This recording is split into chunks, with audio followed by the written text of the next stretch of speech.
Waking Up to Serenity, Unlocking the Door to Emotional Sobriety by Angelo. Chapter 15. The Boomerang Effect. If we can avoid the pitfalls and experience a genuine spiritual awakening, then we can expect a further positive effect in addition to the promises. The effect is in the nature of a boomerang, whereby what we send out into the world returns to us. This confirms the final item on the Just for Today card, which suggests that as we give to the world, so the world will give to us. Our entire experience of life takes place in the virtual reality headset of the mind, and is a complex, interrelated collection of vibrations of universal consciousness processed in the brain. Our own individual vibration, together with the vibration of our environment and culture, heavily influence how this consciousness creates our experience. This can best be explained by reference to the concept of resonance in physics.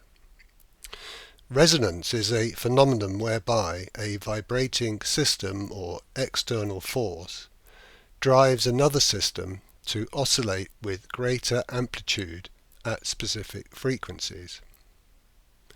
Resonance occurs with all types of vibrations or waves and includes mechanical, acoustic, electromagnetic, nuclear magnetic, electron spin and quantum wave functions.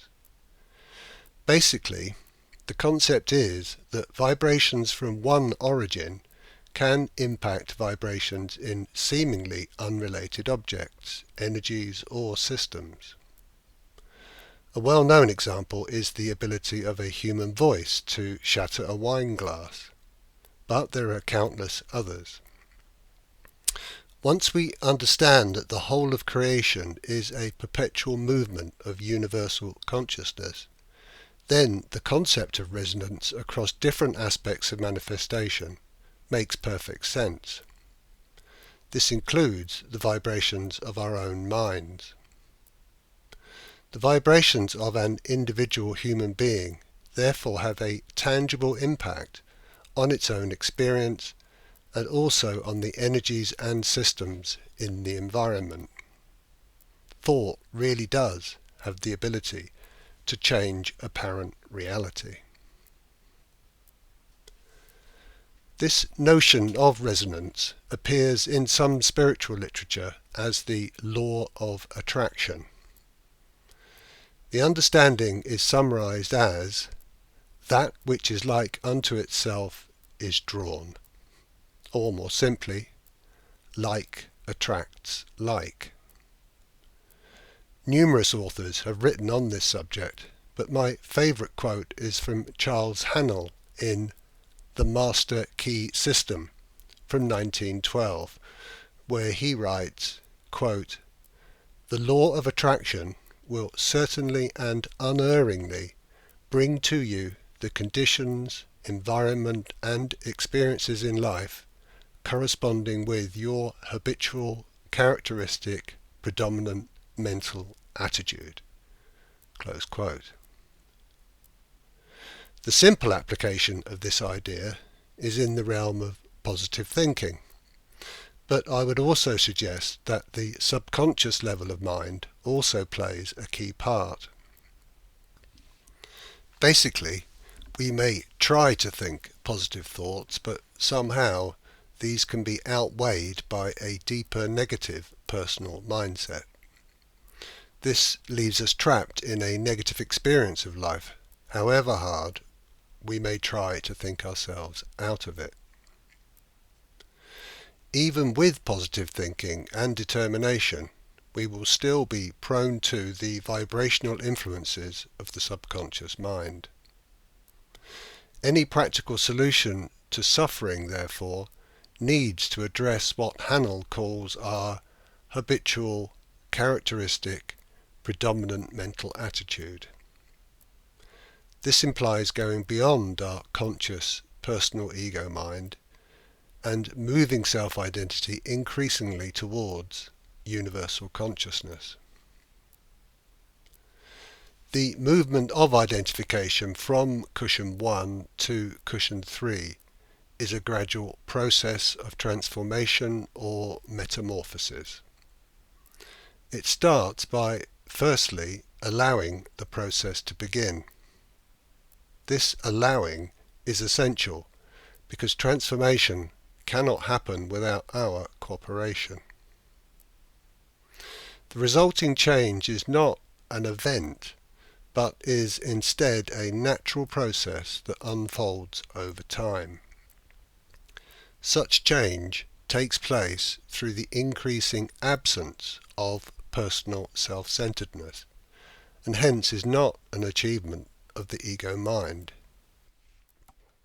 Transformation is not something to be proud of, but it does require a certain amount of dedicated effort by the personal ego self until such time as the mind is diminished and eventually replaced by universal consciousness. This personal effort is necessary in order to overcome the habitual, characteristic, predominant mental attitude. Given the entrenched nature of the personal ego self, the required action needs to be consistent and persistent. Otherwise, we simply go back to our old ways. Once the individual becomes more established in universal consciousness, the work gradually becomes effortless. As our vibration of consciousness gradually increases through daily use of the spiritual toolkit, we literally begin to attract experiences of a higher vibrational nature. We noticed far more coincidence in our lives, and some even refer to it as God incidents. This change may seem miraculous, but actually it's just the natural consequence of the law of attraction. A higher vibrational state of being naturally attracts a more harmonious, peaceful, and contented experience. And this will happen certainly and unerringly, as Hanel suggests. The vibration that gradually becomes more dominant is what we know as love. I'm not just referring to romantic love or family love or to any other use of the word. I'm referring to what is called agape, a term commonly used to describe the love of God or the nature of universal consciousness. Agape gives rise to all forms of human love and is also the source of contentment, happiness, peace, intimacy, compassion, forgiveness, acceptance, harmony, joy, and bliss. Agape is unconditional and non-personal. It is, as it were, the perfume of universal consciousness. Cushion 3 radiates unconditional love. It doesn't have to try to be loving. It simply is love. The boomerang effect is real. As we give, so shall we receive. If we want to experience emotional sobriety, then we need to be giving emotional sobriety to others. Not just to family and friends, but to everyone. Our default setting will gradually become unconditional love if we continue to use the daily spiritual toolkit. We need to keep letting go of the personal ego self. As we let go of the wave on the surface and submerge into the depths below, so our vibration naturally increases. We begin to attract contentment, happiness, peace, intimacy, compassion, forgiveness, acceptance, harmony, joy and bliss into our lives. It just happens without effort. It is the certain and unerring consequence of a spiritual awakening. We will, of course, keep being pulled back to the surface and experience the consequences. This should give us the impetus to let go once again and return to a deeper state of being. As we become more established underwater and find that we still exist, our lives will become the coral castle that Carol Bielek so beautifully describes. We exchange our house for a coral castle.